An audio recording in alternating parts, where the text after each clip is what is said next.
Le Gabon est à l'heure actuelle un État en pleine expansion économique. Ses très grandes richesses naturelles lui valent de tous côtés l'apport de capitaux étrangers et l'aide de très nombreux pays, aide, disons-le bien, à la fois désintéressée et néanmoins profitable.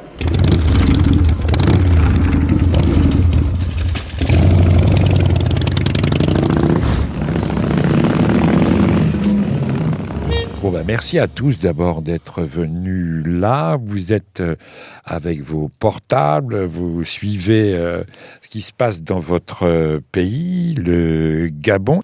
Puisqu'on en est là, présentez-vous Laurence. Alors je suis Laurence Ndong, je suis docteur en sciences de l'éducation, en didactique des sciences expérimentales. Donc j'enseigne, je fais de la recherche et récemment j'ai publié un livre aux éditions L'Harmattan, Gabon, pourquoi j'accuse, donc qui est paru le 8 mars. D'accord. Sur la situation. Et je fais partie de la société civile gabonaise, du mouvement Ça suffit comme ça. Et monsieur Essono Ondo Persis Lionel, vous ? Je suis juriste d'affaires. Je travaille pour une banque d'affaires sur Paris. Et une banque française ? Une banque de droit français, dont les capitaux sont détenus par les Américains. Je suis porte-parole du candidat Jean Ping, l'opposant Jean Ping, voilà. D'accord. Alors, vous êtes en train de suivre sur vos portables ce qui se passe dans votre pays. C'est très tendu. Quelle est la situation ? Est-ce que vous arrivez à être informé ici à Paris ? Est-ce que les nouvelles vous parviennent ? Et est-ce que vous pouvez nous dire un peu où on en est, selon vous, selon les infos que vous avez ? Laurence ? Jusqu'à un passé très très récent, on avait les informations régulièrement parce que le Gabon n'échappe pas à la fièvre Internet, mais pour les besoins du coup d'État électoral, donc Internet est coupé depuis quelques jours, parce que ce gouvernement, ce régime veut cacher, parce qu'ils ont déployé une communication mensongère. Monsieur Ali Bongo, là, il a envoyé ses sbires en France, ils sont arrivés 6 ou 7 pour venir écumer les plateaux de télévision, les radios françaises, pour vendre leur coup d'État électoral et essayer de se dédouaner. Et donc, ils sont vraiment dans cette communication mensongère et pour ça, il faut empêcher les vraies informations de sortir du pays. S'il vous plaît, l'un ou l'autre, dites-nous un peu, présentez-nous un peu le Gabon, présentez-nous un peu votre pays en quelques mots, pour des gens qui ne savent pas où est le Gabon. Le Gabon est un petit pays d'Afrique centrale. Le Gabon compte 1 800 000 habitants. Le Gabon était un pays parmi les plus riches d'Afrique subsaharienne. Il compte énormément de richesses du sous-sol, notamment le pétrole, les minéraux, le manganèse, l'uranium. On y trouve beaucoup d'or. On y trouve la principale mine d'exploitation de fer au monde actuellement. Donc le Gabon est ce pays-là qui a été béni par Dieu et qui est paradoxalement celui où on va retrouver une population extrêmement pauvre, parce qu'il faut souligner que la population du Gabon vit actuellement avec moins de $5 par jour. Paradoxalement, encore, c'est un pays de paradoxe. On retrouve une oligarchie au pouvoir depuis 1967, notamment la prise de pouvoir de M. Omar Bongo Ondimba, qui est décédé en 2009. Juin 2009, le Gabon enterre son président, Omar Bongo. Image idyllique. 2 présidents de la République, l'ancien et le nouveau, réunis pour un hommage commun et fraternel aux défunts africains. Mais l'image est trompeuse. Car ici, en terre africaine, il y a depuis près d'un demi-siècle trop de complots partagés, trop de coups d'État sanglants organisés, de dictatures protégées. Ali Bongo, le fils du président défunt, est donné vainqueur des prochaines élections. Il tient l'armée.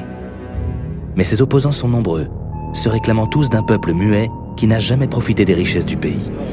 Alors tout ça, c'est une histoire longue. On va peut-être pas commencer par la préhistoire, mais on va commencer avec l'histoire coloniale, parce que quand même, la France vous a un petit peu colonisé assez longtemps. Vous avez été indépendant, je pense, 62, c'est ça ? 60. 1960. Voilà. Et ensuite, la France n'est pas tout à fait restée, mais enfin, est quand même un peu restée. Ça s'appelle la France-Afrique. Est-ce que vous pouvez retracer, Laurence, un peu ces moments de votre histoire ? Alors, dans les colonies françaises, il y avait des pays qui étaient destinés à l'implantation des Français. Ils venaient pour y vivre, ils venaient pour y rester.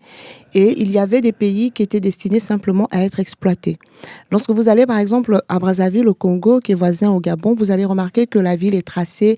Il y a un minimum d'assainissement qui a été fait parce que là, les Français venaient pour rester. Mais le Gabon était simplement comment je pourrais dire ça, une vache laitière dont il fallait qu'on tire le maximum de richesse pour la France. Donc, le Gabon n'était pas une terre sur laquelle les Français avaient prévu réellement s'installer. Donc, le Gabon assurait aussi une indépendance énergétique de par le pétrole. Parce qu'il faut quand même le dire que Total Gabon et Total Congo, à l'époque, on l'appelait ELF, représentaient à eux deux seuls 57% quand même de tout le groupe ELF. Donc, c'était un petit émirat pétrolier. Au moment des indépendances, en 1960, le Gabon comptait à peine 400 000 habitants. Donc, avec le boom pétrolier de 1973, il y a eu suffisamment d'argent pour que le Gabon soit construit. Mais vous allez au Gabon, c'est comme s'il n'y a jamais eu de plan d'urbanisation. L'implantation des populations dans les villes se fait de façon sauvage, de façon anarchique. Il n'y a pas de route. Ça veut dire, c'est comme si le Gabon n'avait pas été pensé.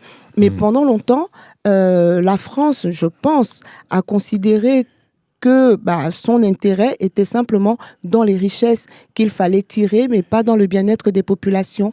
Et on nous a donc laissé ce président El Hadj Omar Bongo, parce que le premier président du Gabon, M. Léomba, a gouverné de 61 après les indépendances jusqu'en 67 où il est décédé. Et lui, il était plus indépendant? Non, il était dans l'indépendance française. Pas déjà. C'était déjà la France-Afrique. Il n'était pas indépendant parce que il faut savoir que le président Léomba avait quand même demandé au général de Gaulle à l'époque que le Gabon ait le statut de territoire d'outre-mer. Donc lui, il n'a pas réclamé en réalité l'indépendance. Il voulait que le Gabon reste un territoire d'outre-mer. Donc il était déjà très attaché. Il était attaché encore à cette dépendance avec la France. C'est d'ailleurs ce qui a valu à certains militaires au Gabon de tenter un coup d'État en 1964 parce que eux, ils voulaient une réelle indépendance. Et lors du coup d'État de 64, c'est l'armée française. Ils ont enlevé le président Léomba. Ils ont fait leur déclaration qu'ils prenaient le pouvoir pour le redonner aux civils. Et c'est l'armée française qui est venue remettre le président Léomba au pouvoir. Et comme par hasard, M. Léomba va décéder en 1967 et M. Omar Bongo Ondimba, à l'époque, il s'appelait Albert Bernard, puis il est devenu El Hadj Omar. Il arrive au pouvoir pas de façon démocratique. Il arrive au pouvoir par un tripatouillage de la constitution gabonaise qui se fait ici à Paris par M. Focard, par les réseaux de l'Élysée, qui vont donc modifier notre constitution et faire nommer Omar Bongo, à l'époque Albert Bernard, vice-président. Et ensuite, ils vont modifier la constitution pour dire qu'en cas de décès du président, le vice-président devient président. Donc Omar Bongo accède à la magistrature suprême sans avoir été élu. Donc il arrive comme ça et il va y rester pendant 42 ans. Quand il arrive en 67, il y a le multipartisme. En 68, il dissout tous les partis politiques et il en crée un seul, le Parti démocratique gabonais, qu'il crée le 12 mars 1968. Donc de 1968 à 1990, nous serons sous le régime du parti unique. Tous les autres partis sont complètement interdits, mais quand même, il y a des opposants qui décident quand même de se battre pour qu'il y ait une démocratie. Évidemment, ils vont être arrêtés, ils vont faire la prison, certains vont devoir s'exiler. Et c'est à la faveur des événements qui font tomber le mur de Berlin en 1990, etc. Donc, il y a un vent de démocratie qui souffle. Il y a un concours de circonstances au Gabon. Les étudiants entrent en grève parce que ils sont privés de tout, ils n'ont pas de bonnes conditions d'apprentissage, ils n'ont pas de conditions de travail adéquates, il n'y a pas de la bibliothèque, il n'y a pas de livres, et en plus au restaurant universitaire, ils sont victimes d'une intoxication alimentaire, donc ils entrent en grève en 1990, et tout ce que le gouvernement a trouvé à faire, c'est envoyer des militaires pour mater la grève. Il y a une révolte qui va éclater dans le pays, etc., et puis ça va nous conduire vers une conférence nationale qui n'était pas souveraine. On ne déplore aucune victime française de ces émeutes gabonaises dont le bilan officiel est de 2 morts et 17 blessés. Le président Bongo, lui, entend bien rester en place. Ça s'est duré, que si jamais ça se répétait, nous mettrons le paquet pour mettre de l'ordre, c'est tout. Maintien de l'ordre assuré en principe sans les forces françaises. Le ministre de la Défense, Jean-Pierre Chevènement, affirme que leur présence se justifie par la protection des ressortissants français.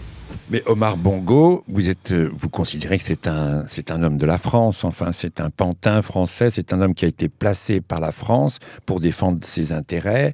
Mais bien c'est l'histoire d'un homme qui est protégé. Il y a une puissance militaire française, il y a des échanges militaires, enfin échanges. Non, il y a des accords militaires. Nous avons jusqu'à aujourd'hui le 6e bataillon d'infanterie maritime, le 6e BIMA, qui est implanté à Libreville. C'est ça. Voilà, avec à peu près 400 à 450 soldats qui sont chez nous. Donc il y a des accords militaires qui sont forts. Et lorsqu'en 90, le pouvoir d'Omar Bongo va vaciller pour la première fois parce que les Gabonais vont vraiment descendre dans la rue, il va y avoir des casses, etc. Tout le monde va vraiment manifester le rejet de la gestion de M. Bongo. C'est l'armée française qui va le ramener.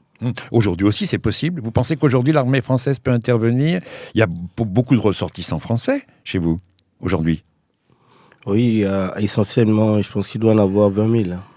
C'est ça? Au Gabon, ouais. Oui, pour quelles raisons? Quelles sont leurs activités là-bas? Le pétrole, les affaires? La majorité des grandes entreprises, des grands groupes français ont des filiales implantées au Gabon. On va voir le secteur bancaire par exemple, ce sont des filiales de grands groupes français.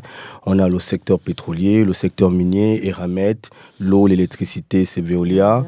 Donc ces Français qui sont là-bas, c'est essentiellement de l'immigration économique. Il y a également des C'est un bon marché, quoi. Vous êtes un bon marché, le Gabon. C'est un bon gâteau en tout cas, oui. Qui se partage depuis 55 ans sans le peuple gabonais. Oui. Et qui soutient aussi accessoirement les campagnes électorales françaises.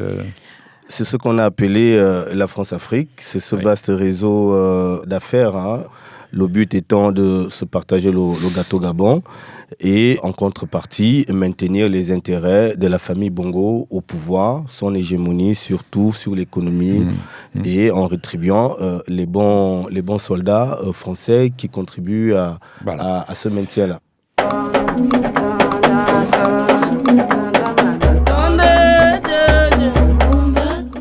L'entretien entre le chef de l'État et le PDG du groupe Bolloré s'inscrit dans une dynamique de développement. Le président Ali Bongo Ondimba et l'investisseur français sont guidés par des questions d'intérêt commun et particulièrement la mise en œuvre du programme de développement économique et social du Gabon. Il y a de plus en plus de gens qui viennent ici. Avant, j'étais tout seul à l'hôtel.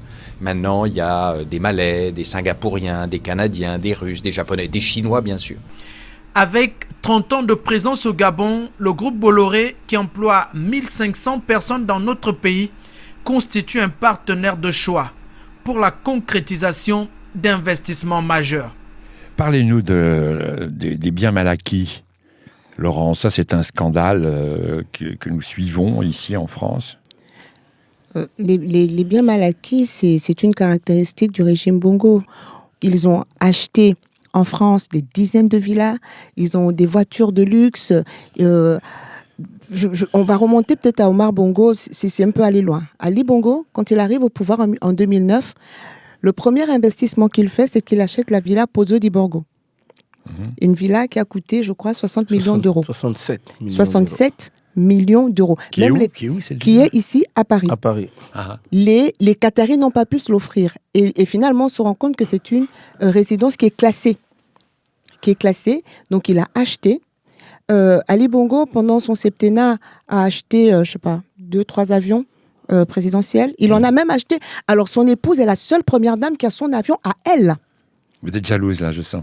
Un 14 juillet multicolore et amical, donc, qui ne fera pas pour autant oublier la fameuse affaire des biens mal acquis. Car à l'abri, sous la tribune présidentielle, il y avait certains invités de la France, aujourd'hui, montrés du doigt dans cette affaire. Jean-Yves Serrand, Constance Prieur. D'après l'Élysée, parmi les Africains invités au 14 juillet, aucune personne n'intéresse la justice. Et pourtant, Ali Bongo, le président du Gabon, et Denis Sassou Nguesso, le président du Congo-Brazzaville, sont bien visés par des procédures judiciaires en France depuis 3 ans. Des ONG anticorruption les accusent de détourner l'argent public de leur pays pour acheter des biens privés en France. 33 propriétés pour la famille gabonaise, 18 pour la congolaise. L'enquête a même montré que la famille Bongo a payé ses voitures de luxe avec des chèques du trésor public gabonais. Omar Bongo, le père du président actuel, a lui-même reconnu avoir financé tous les partis politiques français. Il en gardait la trace et faisait filmer tous ses visiteurs à Paris, tous les ministres ou trésoriers de l'UMP. Il y a aujourd'hui une nécessité de faire évoluer ces rapports de la France et de l'Afrique. Parce que si autrefois la France trouvait son intérêt à simplement ponctionner les richesses d'un pays au détriment de la population, ça ne peut plus continuer comme ça aujourd'hui. Parce que on observe ce qu'on a maintenant, les populations se révoltent. Ceux qui pensaient encore exploiter l'Afrique, c'est ceux qu'ils doivent comprendre. Ils ne pourront plus exploiter l'Afrique indéfiniment parce que ça ne sert pas l'Europe. Nous sommes dans le contexte de la mondialisation. Ils l'ont bien vu, les problèmes en Syrie ont fini par les migrants en Europe. Et donc, tant qu'il y aura une partie du monde qui sera déstabilisée, aucune autre partie du monde ne sera en paix. Elle sera tributaire de ce qui se passe ailleurs. Alors, décrivez-nous la situation actuelle. Des élections, donc ? Des élections, le samedi 27 août 2016, les Gabonais ont été massivement votés. Ils avaient une palette de possibilités sur 11 candidats. Sur les 11 candidats, les possibilités se réduisaient à 2 candidats potentiels, 2 grands poids lourds, notamment le président Ali Bongo sortant et le président de l'opposition unie, Jean Ping. Sur les 9 provinces du Gabon, Jean Ping était vainqueur, était premier très largement sur les 7 provinces du Gabon. Et puis, lorsqu'il fallait centraliser les résultats de l'élection et qu'il fallait les publier, on a fait face à une résistance, à la résistance de la province, du gouverneur de la province du Haut-Ogooué. Qui est la province d'origine de M. Ali Bongo, Ondimba. Voilà. Et là, les résultats ont été très différents. Non seulement les résultats, le taux de participation était extrêmement élevé. Même Hitler n'a pas fait mieux. Le taux de participation à cette élection au Haut-Ogooué, selon la Sénap du Haut-Ogooué, selon le gouverneur, est de 99,99%. Près de 100%. Dans cette province, enfin, ça fait aucun Gabonais n'est resté. Ça fait 0,001% qui n'a pas voté. Quand même. Ils ont multiplié par 5 la population du Haut-Ogooué. Et ils ont fait la modification sur Wikipédia le 31 août. À 14h. À 14h. Nous avons les imprimes écrans. La population du Haut-Ogooué est passée de 53 000 habitants à 250 000 habitants. Comment est-ce qu'ils peuvent être assez stupides pour sortir un chiffre pareil ? C'est une fraude ubuesque. Pour que ce soit aussi énorme, il faut que ce pouvoir soit conscient de son immunité, de son impunité. C'est des gens qui risquent rien, qui se disent on s'en fout de toute façon. Écoutez, ça fait 50 ans qu'ils sont au pouvoir. Monsieur Omar Bongo Ondimba a fait un passage en force en 1993. C'est passé. Ils l'ont fait en 98, c'est passé. En 2005, c'est passé. En 2009. Donc pourquoi voulez-vous qu'ils aient peur en 2016 ? Ils sont coutumiers. Ils sont coutumiers de ces faits, mais sauf que le peuple en face, nous ne sommes pas des idiots. Donc, à force d'avoir affaire à un pouvoir faussaire et tricheur, nous aussi, nous avons mis en place des dispositifs pour contrer la fraude. Donc, cette année, ils n'ont pas pu. Alors, sérieusement, vous pensez qu'il peut partir ? Moi, je ne pense pas qu'il peut partir. Je suis convaincue qu'il va partir. Parce que la détermination du peuple gabonais est énorme. On n'a pas à négocier. Il n'y a rien à négocier. Il a perdu. Il faut qu'il parte. Le Gabon a besoin de se reconstruire. Les Gabonais, je pense, ont besoin de répit. Parce que simplement, ce sont des êtres humains. Ils ont des droits. Et il est temps que ces droits-là soient respectés. Merci beaucoup. Merci à tous les deux.